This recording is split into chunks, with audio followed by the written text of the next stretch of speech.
Saudara, bekantan adalah salah satu maskot Kalimantan Selatan. Tapi kini populasi bekantan terancam punah. Ada nama Amelia Rizky yang kini menjadi salah satu tokoh penyelamat bekantan di Kalimantan Selatan. Dan ini dia kisah dari Amelia Rizky.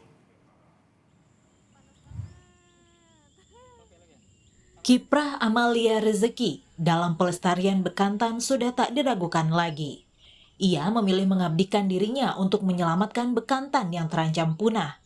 Demi melindungi habitat bekantan, perempuan yang menyandang gelar Doktor Konservasi Bekantan ini mendirikan komunitas Sahabat Bekantan Indonesia atau SBI. Komunitas ini ia dirikan saat masih berstatus mahasiswa jurusan biologi di Universitas Lambung Mangkurat, Banjarmasin. Bekantan adalah primata endemik Kalimantan yang juga menjadi maskot Kalimantan Selatan sejak tahun 1990. Dan kebetulan saya juga orang asli daerah sini yang lahir tumbuh kembang di Kalimantan Selatan. Bekantan merupakan primata endemik di Kalimantan. Namun populasinya terancam punah karena berbagai faktor, mulai karena perburuan liar, alih fungsi lahan hingga kerusakan hutan. Dalam ekosistem, kehadiran bekantan patut dijaga karena menjadi spesies kunci yang menjaga keseimbangan lahan basah. Namun bekantan selama ini belum optimal untuk diperhatikan, apalagi status bekantan termasuk dalam klasifikasi terancam punah berdasarkan Lembaga Konservasi Internasional IUCN.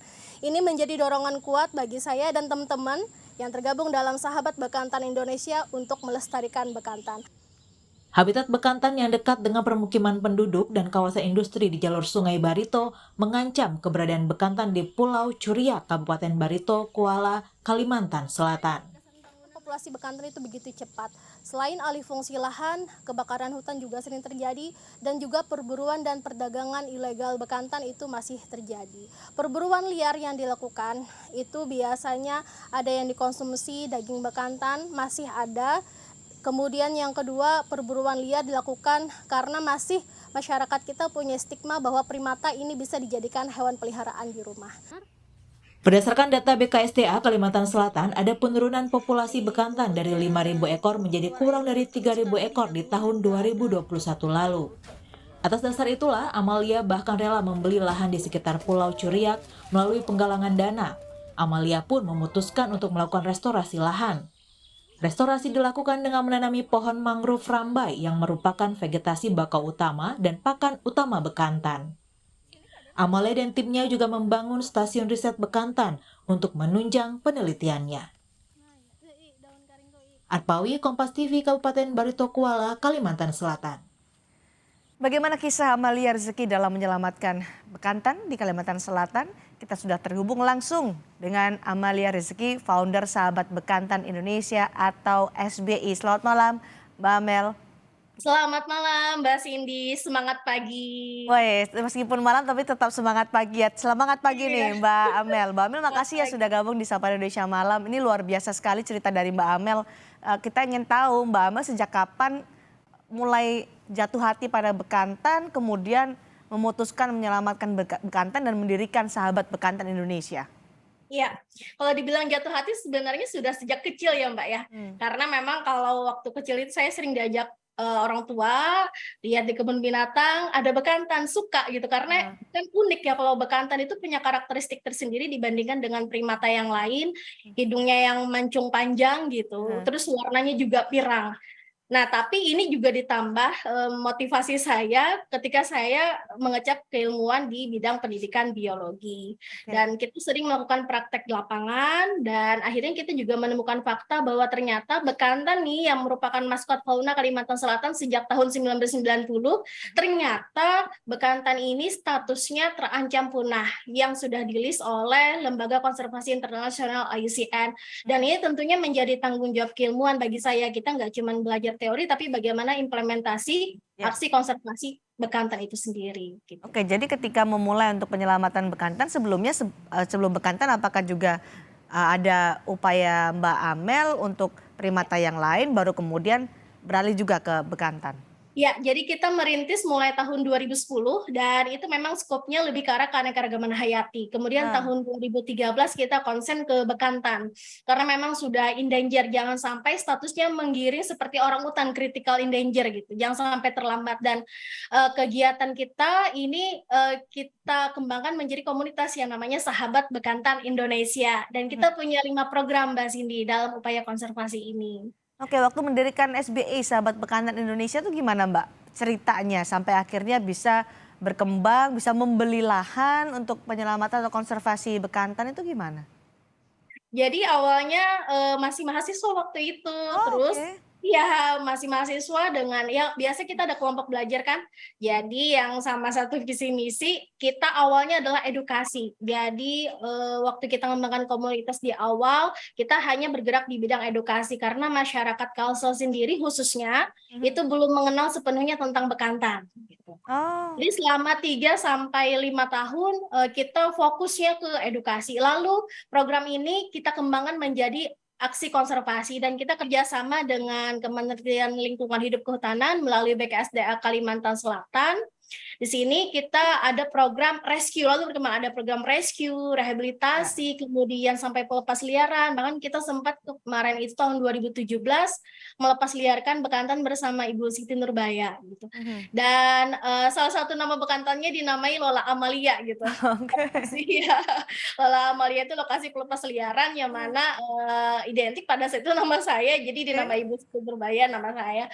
Kemudian kita punya program restorasi mangrove karena kunci utama menyelamatkan bekantan adalah menyelamatkan habitatnya.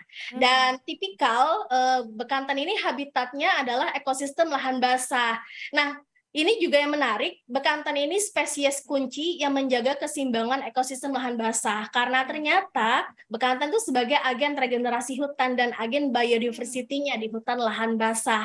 Dan hutan lahan basah yang ini salah satu tipenya kan ekosistem mangrove. Nah, Ya. ini juga kaitannya dengan isu global bahwa ternyata juga ekosistem mangrove ini menjadi salah satu upaya mitigasi perubahan iklim. Nah, ini juga selaras dengan program kita. Kita juga ada program penelitian, Mbak Cindy, dan Ya. penelitian ini kita terjemahkan juga dalam wilayah kerja kita, yaitu Stasiun Riset Bekantan. Oke. Jadi, Sahabat Bekantan Indonesia ini mengembangkan kawasan yang merupakan habitat alami bekantan, tapi statusnya di luar kawasan konservasi.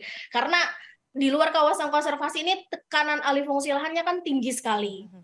Mhm. Ya, banyak hal yang mengancam penurunan populasi bekantan dan degradasi habitatnya si bekantan. Nah, disitulah kita punya program yang namanya buyback land, wakaf lahan.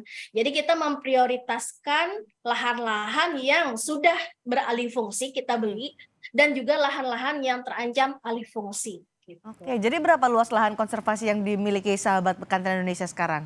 Wah, awalnya nih ya, Heeh. awalnya tuh kecil banget dari 2,4 hektar. Mhm. Dan sekarang sudah alhamdulillah karena banyak support juga dari teman-teman, Ya. sejengkal demi sejengkal Aha. kita bebaskan, itu sekarang berkembang menjadi sekitar 10 hektar, Mbak Cindy. Wow. Itu kita restorasi semuanya. Bagaimana caranya untuk bisa mengumpulkan dana buyback lagi sampai akhirnya sekarang menjadi 10 hektar lebih lahan konservasi bekantan? Iya, jadi untuk program buyback land itu sendiri memang kita merangkul orang-orang terdekat kita dulu. Karena memang yang menjadi support system kita kan pasti orang terdekat. Jadi dari keluarga, teman, kita bahkan urunan gitu. Jadi fundingnya sebenarnya funding swadaya ya. Karena memang kalau untuk support dari pihak ketiga membeli lahan itu memang pasti terbatas gitu ya. Hmm. Jadi lebih besar memang fundingnya swadaya dari teman dan keluarga dan alhamdulillah banyak di support. Kemudian kita juga ada program nih Mbak Cindy, program pengembangan ekowisata. Nah sekarang platform kita untuk pertumbuhan ekonomi masyarakat lokal, kita Mhm. mengembangkan ekowisata dan ini juga menunjang aktivitas konservasi yang kita lakukan gitu. Karena kan kalau untuk pengelolaan kawasan, kemudian juga perawatan mangrove itu membutuhkan biaya Betul. operasional. Mhm. Dan kita juga ingin penguatan kapasitas masyarakat lokal di sana juga mereka terlibat gitu. Nah, sekarang kita kembangkan ekowisata dan ini sudah kita launching tahun 2016 Ya. dan kita sudah mempunyai 3 desa binaan dan sudah ditetapkan menjadi desa wisata dan alhamdulillah juga sudah dikunjungi oleh Pak Sandi Uno dan Ibu Nurasi Uno kemarin itu, dan ini menjadi salah satu potensi besar karena negara Indonesia ini kan bisa menjadi negara ekowisata dunia. Oke, Mbak Amel, ini kan sudah luar biasa yang dilakukan oleh sahabat Bekantan Indonesia. Mbak Amel juga mulai dari sosialisasi ke warga, kemudian buyback lahan untuk menjadi lahan konservasi. Ada nggak impian dari Mbak Amel dan sahabat Bekantan Indonesia untuk jangka pendek dan jangka panjang nantinya yang belum terwujud? Kalau jangka pendek sih sebenarnya kita memang intens ya dalam penguatan edukasi. Jadi kita ada program yang namanya GNCS. GNCS itu Global Nature Conservation School, dan ini intens kita lakukan untuk mengedukasi generasi muda. Kita perlu banyak kader-kader muda. Kita memang ada komunitas relawan Bekantan Indonesia yang sudah kita bentuk. Ini menjadi jejaring dan ini tidak hanya skalanya lokal tetapi juga internasional.